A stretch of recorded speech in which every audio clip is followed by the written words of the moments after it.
Hello friends, welcome back to study with Jo. இன்றைக்கி நம்ம எங்கே போய்கிட்டு இருக்கோம்னா சமச்சர் புக்கு, அதாவது எத்திக்ஸ் புக் வாங்க தான் போய்கிட்டு இருக்கோம். எங்கேயுமே எத்திக்ஸ் புக் கிடைக்கலங்க. அதனால ஒரு முக்கியமான குடோனை தேடி கண்டுபிடிச்சி தான் நான் போய்கிட்டு இருக்கேன். இது எங்கே லொக்கேட் ஆயிருக்குன்னா தரமணியில் இருக்க அப்போலோ கேன்சர் ஹாஸ்பிட்டலுக்கு ஆப்போசிட்டில் தான் லொக்கேட் ஆயிருக்கு. இந்த மாதிரி பெரிய ஆர்ச் போட்டிருக்கும். இதில் டாக்டர் ஜெயலலிதா பாடநூல் கழகம்னு போட்டிருக்கும். இது ஒரு குடோனுங்க. இது வந்து அழிஞ்சு போயிருக்கு. நீங்கள் இதையே ஒரு லேண்ட்மார்க்காக ஞாபகம் வச்சுக்கோங்க. இதுக்குள்ளே ஸ்ட்ரைட்டாக போயிட்டு செகண்ட் லெஃப்ட் எடுத்தீங்கன்னா லாஸ்ட்டில் போனீங்கன்னா அங்கே தான் புக்கு விற்கிறாங்க. இங்கேருந்து தான் எல்லா ஸ்கூல்ஸ்க்குமே வந்து புக்கு ப்ரொவைட் பண்ணிட்டு இருக்காங்க. இங்கே பாருங்கள், ஒரு ஸ்கூல் வேன் கூட இப்போ தான் வந்து வாங்கிட்டு போகுது வெளியில். அண்ட் உங்களுக்கும் சமச்சர் புக் தேவைப்பட்டுச்சுன்னா நீங்கள் இங்கே வந்து வாங்கிக்கோங்க. அண்ட் இங்கே மட்டும் இல்லைங்க, சென்னையில் வந்து 3 இடத்துல கவர்மெண்ட் புக்ஸ் வந்து சேல் பண்ணிட்டு இருக்காங்க. ஒன்று இந்த இடம், இன்னொன்று டிபிஐயில் இருக்க. நான் இதில் வந்து மென்ஷன் பண்ணியிருக்கேன் பாருங்கள் இங்கே அட்ரஸோட. அண்ட் இதை பார்த்துக்கோங்க. உங்களுக்கு இது நியர்பையாக இருந்தால் இங்கே போய்க்கோங்க. அண்ட் தேர்ட் ஒன் வந்து அண்ணா லைப்ரரியில் சேல் பண்ணிட்டு இருக்காங்க. அங்கே ஏன் நான் போகலன்னு பார்த்தீங்கன்னா அங்கேயும் கொஞ்சம் புக்ஸ் தான் கிடைக்கும், சம் புக்ஸ் இல்லைன்னு சொல்லிடுவாங்க.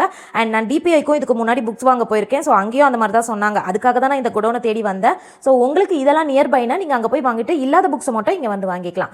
ஓகே ஃப்ரெண்ட்ஸ், இந்த வீடியோ உங்களுக்கு யூஸ்ஃபுல்லாக இருக்கும்னு நான் நம்புறேன். And all the best. Thanks for வாட்சிங்.